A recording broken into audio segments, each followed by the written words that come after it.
If you can see it, if it is bacterial corrosion or it's not bacterial corrosion, it's microbiologically influenced corrosion. So you need to have something that is actually causing corrosion, and then the bugs basically get into the cycle and make it worse.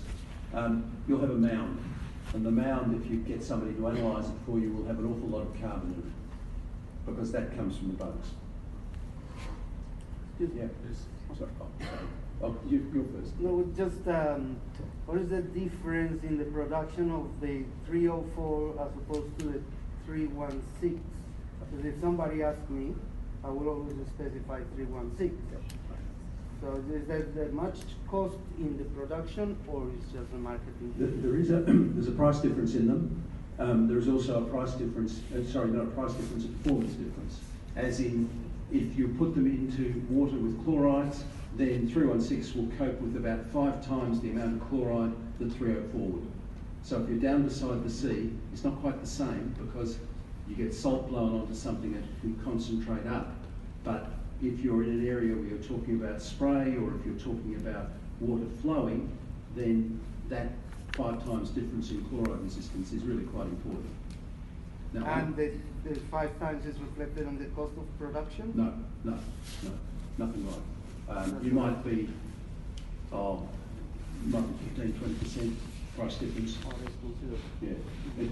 It's not 1 or 2%. No.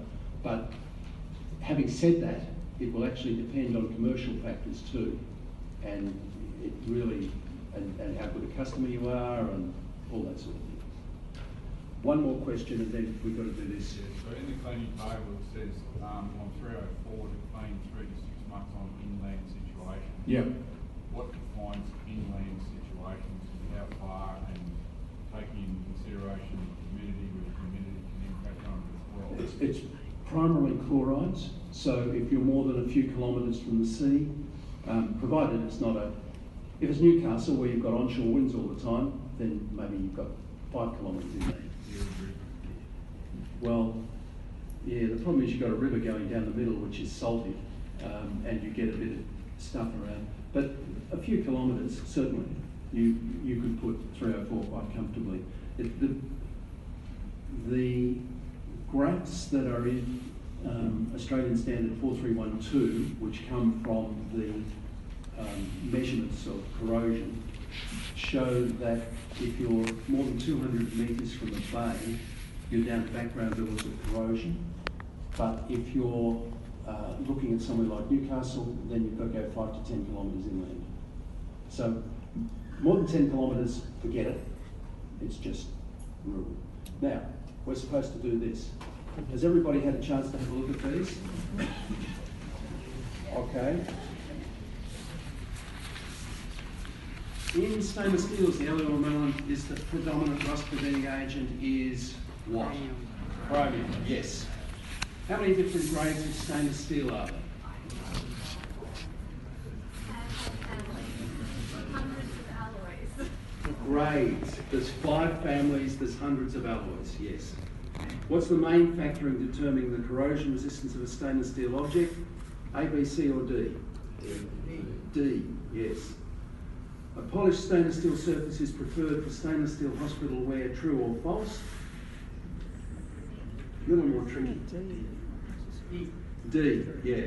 It's got a surface, it's better corrosion resistance, and it's easy to keep sterile. And those are on slides 31 and 32.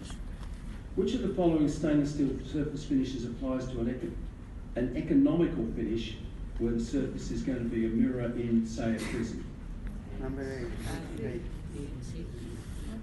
Well, B is not going to be a mirror, C is not going to be a mirror, A will be a mirror, and so will C. And the question is, which is going to cost more? So number 8 will typically cost a bit more because it's got more mechanical stuff in it.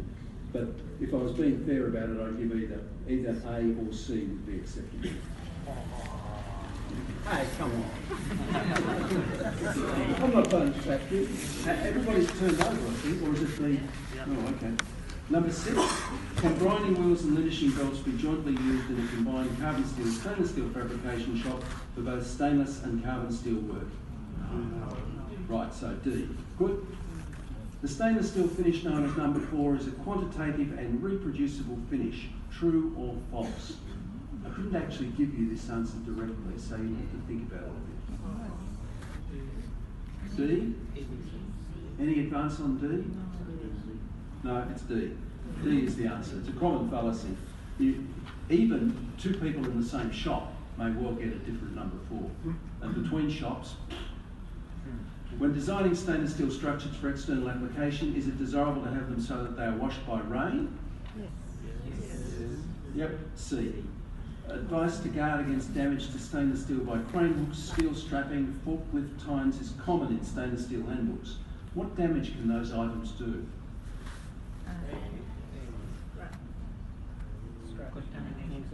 Let's have a show of hands. Who says A? Okay, who says B? Good. C?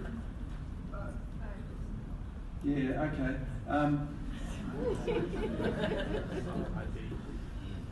Yeah, ambiguous. All right. I had A down because A is more comprehensive, but I can see that the scratch the steel and dust. You don't have to scratch it. You just have to put contamination on the surface. You don't have to actually scratch it. But yeah, you've got the right sort of thing. Remembering the way people screamed at you before, I'm not going to say you didn't read it. Assuming stainless steel is resistant to corrosion because of the passive film, if it's decided the superior passive film is required without changing the appearance of number 4, what procedure is used? Okay, who says A? Okay, who says B? Who says C? C? No. Who says D? Right. No, I'm sorry, you're very wrong. The electropolishing an item in a bath, remember that slide I showed you? Yeah. It actually does change the appearance quite significantly. So it certainly improves it, but it changes the appearance. And that was, it was a trap in a way, but it was basically that. So A is the answer. But that's it. Okay. That's it. I've got to go away.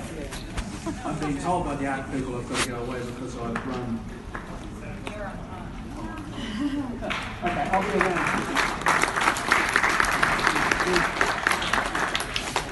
I will be around for a bit if you wanted questions in the brief break.